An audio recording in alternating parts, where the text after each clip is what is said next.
At a particular season in your life, you are no longer considered fit for enlistment in the race.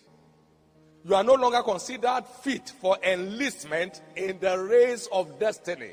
You just begin to survive. The best you can do is make a living. You can't make an impact. There are multitudes in the world just making a living. There are few making an impact. They are the ones they call stars. This is very important. Almost every celebrity in the race of life got to know where they belong on time, and they stuck there. If you ever make yourself feel that you are a child, you are kidding, and you may end up in the kitchen. Most Africans live to make a living. Very few live to make an impact, because they are late risers, if they are risers at all. This is so important. So at the age of 19, they should not be pushing you around. Your colleagues are already presidents of corporations in other parts of the world. At the age of 20, they should not be chasing you around. Where are you? Have you slept? Very shortly in your generation, you will find people, 21, who will be president of nations. That's why your packaging must be visionary. You must have a visionary packaging. Billy Graham began his ministry at 20. He's still there.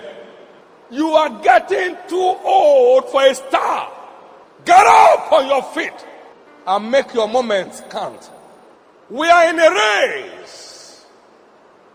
We are not in a fun. The earlier you enlist in the race, the greater the possibility of your stardom. It's not about hanging around. It's about making life count on a visionary platform. You don't have a spare life.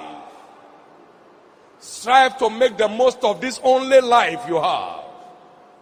Those who don't have spare tires, they don't drive rough. If this tire punctures, you are grounded. Stop living rough. You don't have a spare life. Stop driving carelessly. You don't have a spare life. Every star in every generation has been an early riser. Jesus from the age of 12. From the age of 12, don't you know I must be about my father's business? He was not a playboy. Now you are 19, you have no dream. You are 20, you have no dream. You are 21, you don't even know the meaning of a dream. You don't even know where you are heading for. Life is not about laughing and yelling. Life is a business.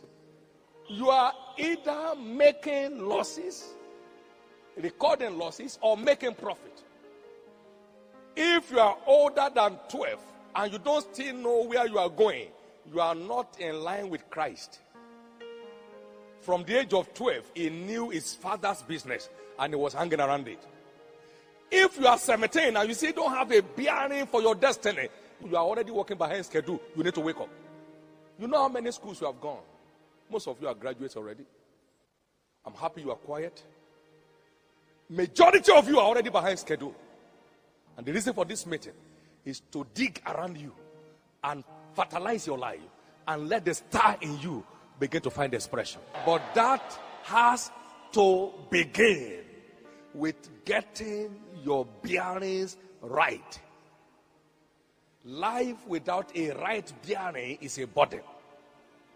Life without a right bearing is a burden. Life without a right bearing is a burden. Life without a right bearing is a burden. Life without a right bearing is a burden.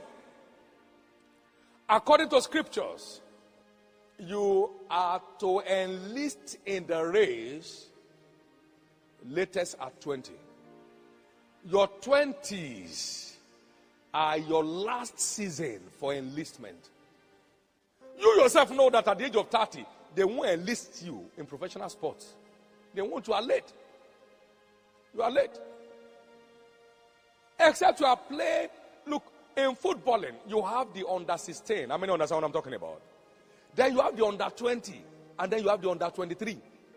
It is those ones who emerge in the mainstream teams that go to Olympic. They have been watching you from under 16. You graduate to under 23, under 20, and then graduate to under 23. Then you enter into mainstream professional footballing. So it's not that you now came to 30, say, I want to register. I say, why? I say, I've been playing in my house. They don't play in your house. You play with your peers there. They can see. Why? There's a season that is already considered late for you to enlist as a star footballer. In boxing, we have featherweight. Everybody say featherweight. Those are feather boxers trying to develop their wings. And then you have lightweight. And then you have what? The heavyweights are the babas of boxing, who have graduated from feather to light and then to what? Heavy. You can't say because you are fat in your body, then you are a boxer. They say, have you been boxing? No, but look at me. They say, it's not you now. It is whether you enlisted on time or not. If they box you, your body will break into spare parts. You don't have what it takes. Don't you see those wrestlers when they take them up and bounce them on the floor? Boom! And then you will wonder, this man. And then he looks up. You say 1, 2, 3. By the time you get to 7, the lion in him just gets up. Because his body has been used to being crushed like that. Over a long time. It's not in the late age. You say you want to crush it. You can't do that. No matter how anointed you are, they won't enlist you. If they enlist you, they only enlist you to bury you. It's not possible. So this is your season. You must know where you are going now and keep going there. You must know it. You must know where you are going now and keep going there. So the earlier you begin your investment, the richer your future becomes. It's so important. That's why all those who are playing football behind the house today, they are the ones who get to the primary school pitch tomorrow, and from there to their secondary school pitch, and from there to the university pitch in their team, and then from there, a star to the world. That's how they built up. You know why some are not making impact? They are not fully where they claim to be. They are not fully there. They are there one leg out and one leg in. They are not fully there. You are either there fully or you are making a fool of yourself. So if you are in academics, just be there full length. And you will make it full scale. You are in ministry, be there not just full time, making a fool of yourself, but full length, giving it all it takes. You wake up in the morning, don't do nothing. God will do it. You sleep in the night, eyes today, God will do it. Wake up again, don't do nothing. You see, you are undoing yourself and mocking God. He said, God is not mocked. Whatever a man sows, that shall he. If you sow sleeping and waking up, you will reap poverty plenty. You will reap plenty of poverty. Plenty of poverty. You know, one of the benefits of vision is self-discipline. You can't know where you are going and not package yourself to arrive there. That's why when they say your flight is so time, you are going so where. I mean, every other thing is under your control to meet that time, isn't it? Particularly if you are going on, an international flight, and they say the gate will be shut at 10. You leave your food behind to catch up with the flight. I'm saying the flight of destiny is about taking off. And are you still loitering around the street and joking all around and jesting everywhere and doing nothing to show that you don't want to miss the flight? You can't really have where you are going and not be committed to getting there.